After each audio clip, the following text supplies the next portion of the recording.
आजच्या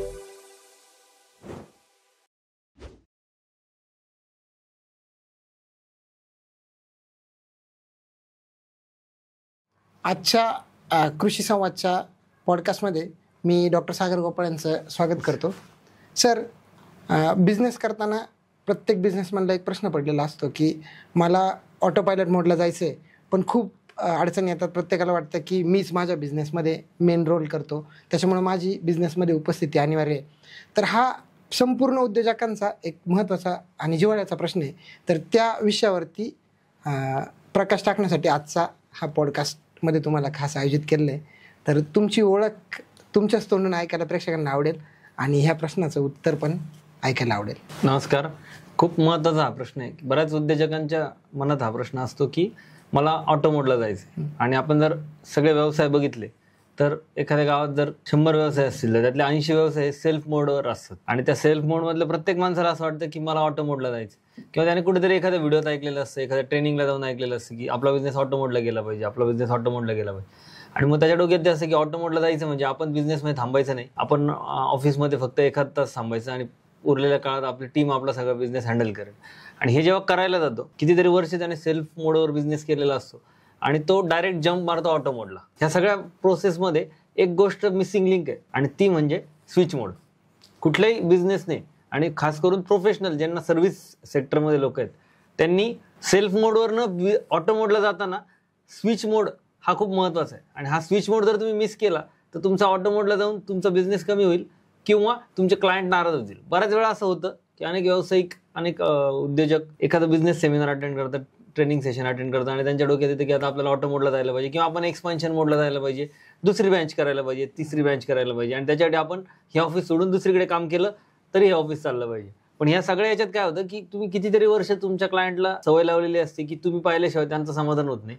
तुम्ही काहीतरी 10% का होईना त्या सगळ्या प्रोसेसमध्ये कॉन्ट्रीब्युशन केल्याशिवाय त्याला समाधान होत नाही आणि अचानक तुम्ही गायब होता आणि तुमचा स्टाफ सांगतो की सर आज नाही येत आणि मी तुमचं काम करतोय आणि क्लायंट नाराज होतो. आणि खूप दिवसानंतर बऱ्याचदा ह्या प्रोसेसमधून मी स्वतः गेलोय की तुमचे पेशंट म्हणतात की आता काही यांना वेळ नाही किंवा हे आता मोठे झाले, आता यांना काही क्लायंटची गरज नाही आणि हा खूप निगेटिव्ह इम्पॅक्ट आपल्या व्यवसायावर येतो. तर यासाठी स्विच मोडची फार गरज आहे. आता स्विच मोड काय याच्यावर आपण बोलूया. म्हणजे थोडक्यात आज तुम्ही असं सांगताय की डायरेक्ट ऑटो मोडवरती जाण्याच्या अगोदर स्विच मोड हा त्याच्यामध्ये येणार एक टप्पा आहे, तो पहिले गाठला पाहिजे. 100%. म्हणजे फर्स्ट गिअरवरनं तुम्ही डायरेक्ट टॉप गिअरवर जाऊ शकत नाही, तुम्हाला मध्ये सेकंड गिअर, थर्ड गिअर लागतोच. तसं तुम्हाला फर्स्ट गिअरवरनं सेकंड गिअरवर, थर्ड गिअरवर आणि मग फोर्थ गिअरवर जायचं. तसं तुम्हाला सेल्फ मोडवरनं स्विच मोडवर जायचं आणि स्विच मोडवरनं ऑटो मोडवर जायचं. बऱ्याचदा असं होऊ शकतं की स्विच मोडला गेल्यावरच तुमच्या लक्षात येईल की अजून आपला बिझनेस सेल्फ मोडवरच राहणं आवश्यक आहे, तरच तो चालेल किंवा तो कमी होईल. तर तुम्हाला पुन्हा स्विच मोडवरनं सेल्फ मोडवर रिटर्न यावं लागतं. तिथे काही गोष्टींवर काम करायला लागतं, काही प्रोसेस लावायला लागतात, काही एसओपी लावायला लागतात आणि मग तुम्ही परत स्विच मोडला जाऊन ट्रायल घेता की खरंच मी नसताना बिझनेस चालू शकतो का. काही काळ असेल, दिवसातले काही तास असतील, आठवड्यातले काही दिवस असतील आणि जेव्हा असं लक्षात येतं की हा आता काही दिवस मी नसलो तरी चालू शकतं किंवा काही तास मी नसलं तरी चालू शकतं किंवा एखाद्या प्रोसेसमध्ये मी थोडा वेळ असलो आणि बाकीच्या वेळ नसलं तरी चालतं, मग तुमचा स्विच मोड सक्सेस झाला आणि मग तुम्ही स्विच मोडवरनं ऑटो मोडला जाऊ शकता. आणि ह्या प्रत्येक वेळेस तुम्हाला नवीन टीम लागते, तुमच्यापेक्षा एक्सपर्ट लोक लागतात, एसओपी लागते, सॉफ्टवेअर लागतात, डिजिटलायझेशन लागतं आणि या सगळ्या गोष्टी करत करत तुम्ही स्विच मोडवरनं हळूहळू ऑटो मोडवर जाऊ शकता. म्हणजे थोडक्यात आपण जसं म्हणतो की गाडीला आपण पहिल्या गिअरमधून डायरेक्ट चौथ्या गिअरमध्ये टाकलं तर त्याचा गिअर बॉक्स खराब होतो. थोडक्यात काय की आपण जर प्रॉपर प्रोसिजर फॉलो नाही केली तर आपल्या बिझनेस हॅम्पर पण होऊ शकतो आणि ते जर टाळायचं असेल तर ह्या प्रोसेस समजून घेणं महत्त्वाचं आहे. आणि या प्रोसेस समजून न घेतल्यामुळे काय होतं, खूप लोक ऑटो मोडला जायचा प्रयत्न करतात आणि तो प्रयत्न अयशस्वी होतो आणि नंतर ते आयुष्यभर ह्या बिलीफमध्ये असतात की हे आपल्यासाठी नाहीच आहे, हे सगळं खोटं आहे किंवा हे व्हिडिओ सांगतात, ट्रेनिंगमध्ये सांगतात, पण हे ॲक्च्युअलमध्ये होत नाही आणि मग ती बिलीफ आयुष्यभर राहते. तर काही चुकीच्या गोष्टींमुळे किंवा काही गोष्टी मिस केल्यामुळे तो गैरसमज कदाचित कायम राहू शकतो आणि मग कधीच तुमची ग्रोथ होणार नाही. तर कुठलीही गोष्ट करताना तुम्हाला त्याच्यासाठी प्रॉपर एखादा माणूस, एखादा मेंटर, एखादा कोच हवा की जो तुम्हाला या सगळ्या मिसिंग लिंक सांगेल. प्रत्येक गोष्ट अर्ध्या तासाच्या व्हिडिओमध्ये सांगू शकत नाही किंवा प्रत्येक गोष्ट 2 दिवसाच्या ट्रेनिंगमध्ये होऊ शकत. त्यासाठी तुम्हाला पर्सनल तिथे तुमच्या बिझनेसमधले प्रॉब्लेम सॉल्व्ह करून पर्सनलाइज तुमचे काही जे काही सोल्युशन्स आहेत ते देणारा एखादा माणूस पाहिजे. तर तुम्ही सेल्फ मोडवरनं स्विच मोडला जाऊ शकता आणि स्विच मोडवरनं ऑटो मोडला जाऊ शकता. आणि काही विषय असे आहेत, काही बिझनेस असे आहेत की ते कधीच ऑटो मोडला 100% जाऊ शकत नाही, त्यांना स्विच मोडलाच राहणं गरजेचं आहे. जसं डॉक्टर असेल तर डॉक्टरचा व्यवसाय कधीच ऑटो मोडला जाऊ शकत नाही, तो स्विच मोडला जाऊ शकतो. वकील असेल, वकिलांचा व्यवसाय कधीच ऑटो मोडला जाऊ शकत नाही, तो स्विच मोडला जाऊ शकतो. तुमचं मॅन्युफॅक्चरिंग आहे, तुमचं ट्रेडिंग आहे, जिथे तुमचं पर्सनल कॉन्ट्रीब्युशन किंवा तुमचं नॉलेज, तुमच्या स्किलची गरज नसते, त्या गोष्टी तुम्ही ऑटो मोडला देऊ शकता. पण जिथे तुमच्या नॉलेजचाच बिझनेस आहे किंवा नॉलेजसाठी लोक तुमच्याकडे येतात, तिथे तुम्ही 100% ऑटो मोडला जाऊच शकत नाही. तिथे तुम्हाला स्विच मोडला जाणं गरजेचं.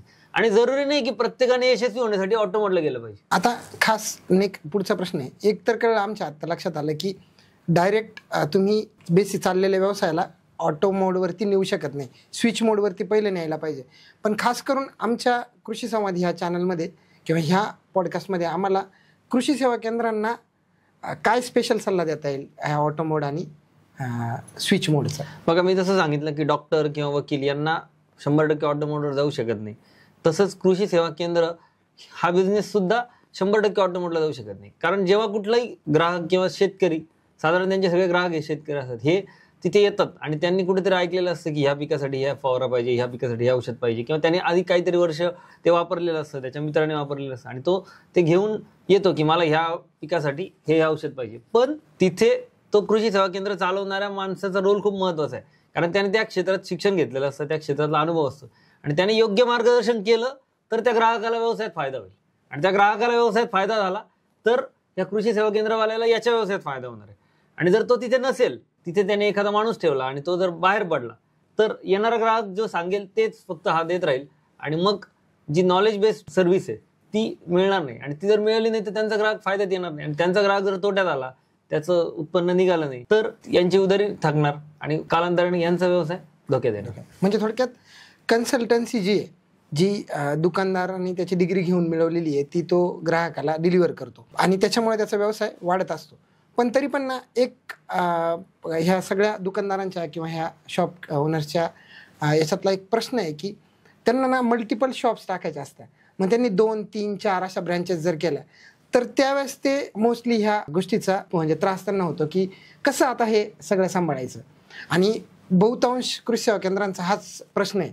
तर आजच्या उत्तरामध्ये तुम्ही त्या संदर्भात काही प्रकाश मग आपण एक साधं उदाहरण घेऊ. समजा एखादं टोमॅटोचं पीक आहे आणि तर सीझन चालू आहे टोमॅटोचा आणि पुढच्या 4-5 दिवसात पाऊस येणार आहे किंवा ढगाळ वातावरण झाले आणि आता फवारा मारणं गरजेचं आहे. आणि समजा तुमचा एखादा कस्टमर आहे जो कृषी सेवा केंद्र चालवतो आणि त्याचे 5 कृषी सेवा केंद्र आहेत वेगवेगळ्या ठिकाणी, आणि 5 कृषी सेवा केंद्रात तो एका ठिकाणी बसू शकत नाही, तो कुठल्या तरी एका ठिकाणी बसेल किंवा तो मध्ये प्रवासात राहील. आणि जर 5 ठिकाणी वेगवेगळे ग्राहक जाऊन त्यांना विचारणार आहेत की असं 3 दिवसात पाऊस पडू शकतो किंवा अशी इमर्जन्सी आहे, मला फवारा मारायचा, कुठला फवारा मारू. जर तो माणूस तिथे उपलब्ध नसेल तर त्याला योग्य मार्गदर्शन करणार कोण? त्या शेतकऱ्याला. आणि जर ते करण्यासाठी एकतर त्याच्याकडे प्रत्येक कृषी सेवा केंद्रामध्ये एक एक्सपर्ट माणूस पाहिजे, ज्याचं नॉलेज याच्या एवढं असेल किंवा ज्याची डिग्री याच्यासारखी असेल, तो त्याला मार्गदर्शन करू शकतो. एक किंवा दुसरा मुद्दा, जर तुम्हाला अशी 5 माणसं हायर करणं शक्य नसेल तर तुम्ही टेक्नॉलॉजीचा वापर करा. आज डिजिटल युग आहे, तिथे बसून 5 कृषी सेवा केंद्रात आलेल्या प्रत्येक ग्राहकाला मार्गदर्शन करण्याची सिस्टीम तुम्ही उभी करू शकता. सॉफ्टवेअरच्या माध्यमातून असेल, डिजिटल माध्यमातून असेल, मोबाईल ॲपच्या माध्यमातून असेल. आणि मग तुम्ही कुठल्याही एका शॉपमध्ये बसून 5ही कृषी सेवा केंद्रामध्ये आलेल्या एखाद्या माणसाला जर काही मार्गदर्शन हवं असेल तर तुम्ही तिथे बसून ते देऊ शकता. तर तुमच्या 5ही फ्रँचायझी व्यवस्थित चालू शकतात. पण तुम्ही असा विचार केला की मी 2 दुकानावरच जाईल आणि पुढचा आठवडा या 3 दुकानावर जाणार नाही आणि तिथे ते ऑटो मोडला चाललं पाहिजे, तर ते ऑटो मोडला चालेल पण ते तितकं यशस्वी होणार नाही. कारण तिथे तुमच्या नॉलेजची, तुमच्या अनुभवाची ग्राहकाला गरज असते. म्हणजे थोडक्यात त्याची जी काही प्रायव्हेट टच आहे, त्याचा पर्सनल टच आहे, तो टच त्याला प्रत्येक दुकानसाठी उपलब्ध करून द्यावा लागेल. त्याच्यासाठी तंत्रज्ञानाचा वापर केला तरी चालू शकतं. म्हणजे थोडक्यात काय की कमी खर्च करून मी दुकान वाढवत जाईल किंवा सिस्टीम्स न लावता मी फक्त ब्रांचेस तयार करत जाईल असं नाही होत. जर 2 व्हीलरच्या गाडीला तुम्हाला मेंटेनन्स आहे आणि जर तुम्हाला 4 व्हीलर चालवायची आहे, 4 व्हीलर आपण का घेतो? का आपल्याला ऊन लागू नये, वारा लागू नये, पाऊस लागू नये, धूळ लागू नये, म्हणून आपण 4 व्हीलर घेतो. मग तुम्ही म्हणाल मी 2 व्हीलरच्या मेंटेनन्समध्ये 4 व्हीलरचा मेंटेनन्स काढेल, तर असं नाही होणार. 2 व्हीलर गोष्ट वेगळी आहे, 4 व्हीलर गोष्ट वेगळी आहे. तर 4 व्हीलरचा मेंटेनन्स हा 4 व्हीलरच्या शोरूमला होईल. 2 व्हीलरच्या खर्चामध्ये एका 4 व्हीलरचा मेंटेनन्स जसा होत नाही, तसं एका दुकानासाठी तुम्ही ज्या सिस्टीम वापरता त्या सिस्टीम वापरून तुम्ही 2 दुकानं नाही चालवू शकता.